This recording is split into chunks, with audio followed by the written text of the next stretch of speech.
Everyone. A new book today at Cindy Harper Speaks, and it is entitled Meet Yo-Yo Ma by Meish Goldish. And this is a real person. How did Yo-Yo Ma become one of the finest musicians of our time? Let's find out. And I think I need to make this a little smaller so we can all see. Here we go. Excuse me. Get my voice all warmed up here for us. And let me make it clear. Yo-Yo Ma is playing the cello. It sings for him warmly and deeply, as if it had a human voice. Yo-Yo Ma's face shows how completely the music has captured him. The listeners' faces show their feelings too. Some people even have tears in their eyes. Audiences everywhere are thrilled to hear Yo-Yo Ma play. He is among the finest cello players in the world.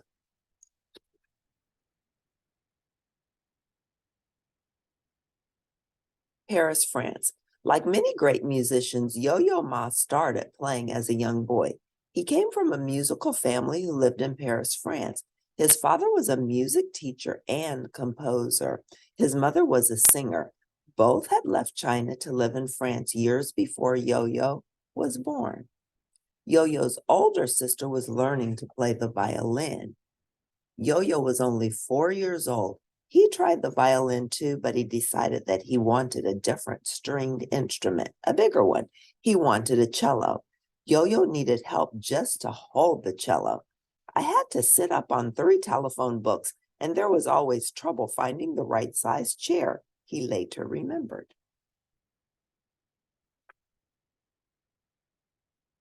Isaac Stern.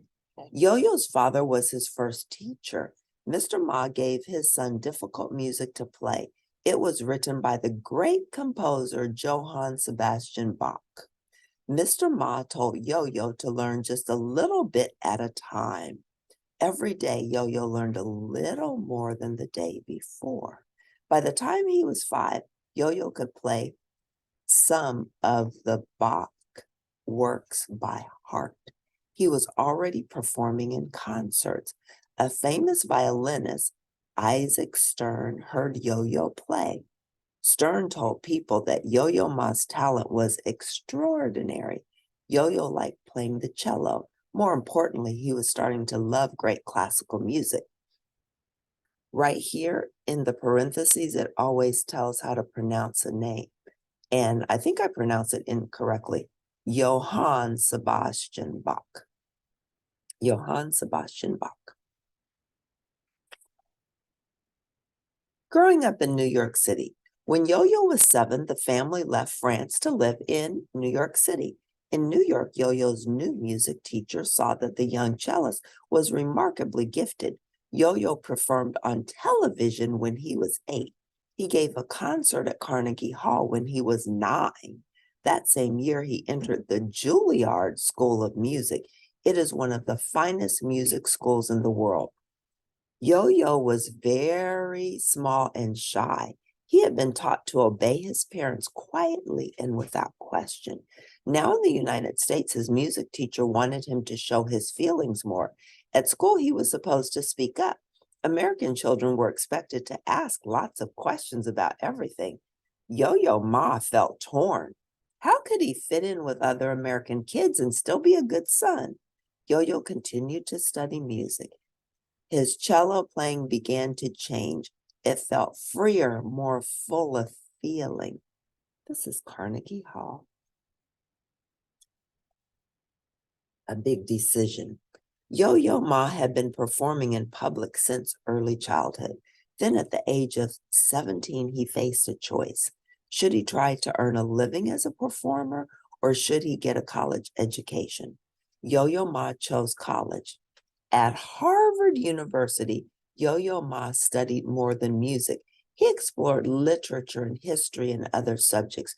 He learned to form his own ideas about the things he was studying in class. Harvard University in Cambridge, Massachusetts. Yo-Yo Ma has said that choosing an education was the best decision he ever made. It gave him more choices in life. He knew he could have a career outside of music if he wished to someday. He said, "It's not that I'm stuck playing the cello because it's the only thing I can do." Yo-Yo Ma performs at Carnegie Hall, becoming a great cellist. At Harvard, Yo-Yo Ma continued to perform and to learn about music. Cellists must know how to use their fingers and the bow in just the right way. Yo-Yo Ma had developed plenty of skills for the cello since his childhood. He had learned from great teachers. He regularly practiced for long hours, but as Yo-Yo Ma grew older, he was learning more than skills. Here's the bow with his right hand, and he plays with his fingers on the left hand. In 1998, Yo-Yo Ma played in a celebration in Washington, D.C. It was to honor the music of J.S. Bach. Yo-Yo Ma was learning to draw on something deep inside himself to share with listeners.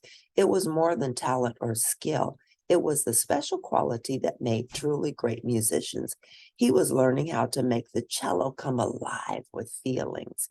He was learning to show the fear, dreaminess, joy, hope, and sorrow that live in the music.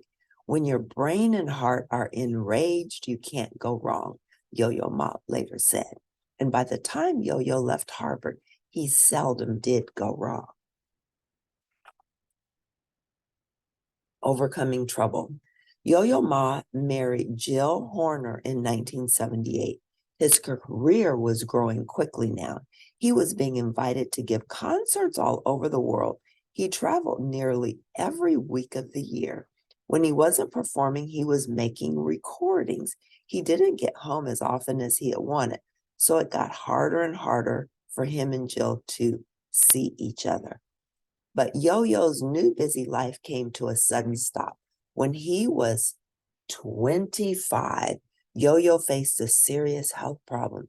He had something wrong with his back called a curved spine. It was now giving him great pain. His doctors told him he needed to have an operation to fix it. It had to be done while his body was still young. If he waited too long, the operation might not work. There was another scarier risk. The doctors told Yo-Yo that the operation might harm his nerves. If that happened, Yo-Yo might never be able to play the cello again. Still, Yo-Yo kept a positive attitude. He told Jill, "If I come out of this alive, but not able to have control of my fingers, I will have had a very fulfilling life in music."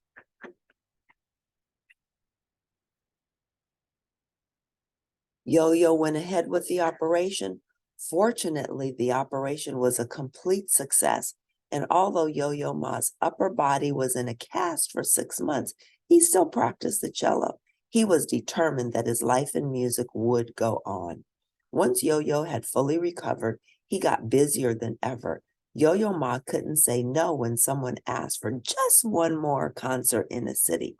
It was hard for him to turn down exciting chances to play for people. But Yo-Yo also knew he was needed at home, now more than ever. In 1984, he and Jill had a son. 2 years later, the family grew again when their daughter was born. Yo-Yo Ma decided to cut back on his performing dates. He was determined to pay as much attention to his family as he did to playing cello. He never regretted his decision. Yo-Yo Ma performs with the Mark Morris Dance Company in Boston, Massachusetts. Sharing the music. Most audiences for classical music are older adults, especially in the United States. But Yo-Yo Ma wanted younger people to learn to enjoy the works of great composers. He remembered the joy of growing up in a home filled with music. That's how he wanted his children to grow up. Yo-Yo began appearing with his cello on children's television programs such as Sesame Street and Mr. Rogers' Neighborhood. Maybe children who had never heard a cello before would feel its beauty. Yo-Yo Ma with popular singer Bobby McFerrin.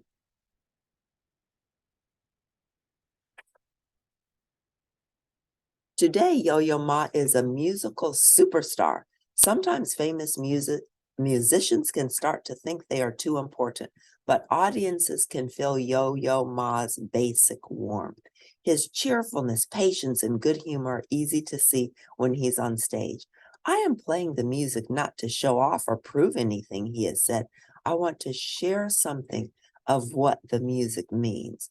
More than 40 years ago, a little boy named Yo-Yo Ma began to learn the music of Johann Sebastian Bach. Through the years, Yo-Yo Ma has continued to play those same pieces. The music constantly enriches, he has said. It always gives him something new to think about. To Yo-Yo Ma, the music is what matters most. That was phenomenal. Absolutely. We learned about an important figure, and you can go online, Google Yo-Yo Ma, and see if he's performing in your area so you can attend one of his performances. If you liked Meet Yo-Yo Ma by Meish Goldish, please press like at the end, and I'll see you next time. Today, we learned a little bit about our music culture. Bye for now.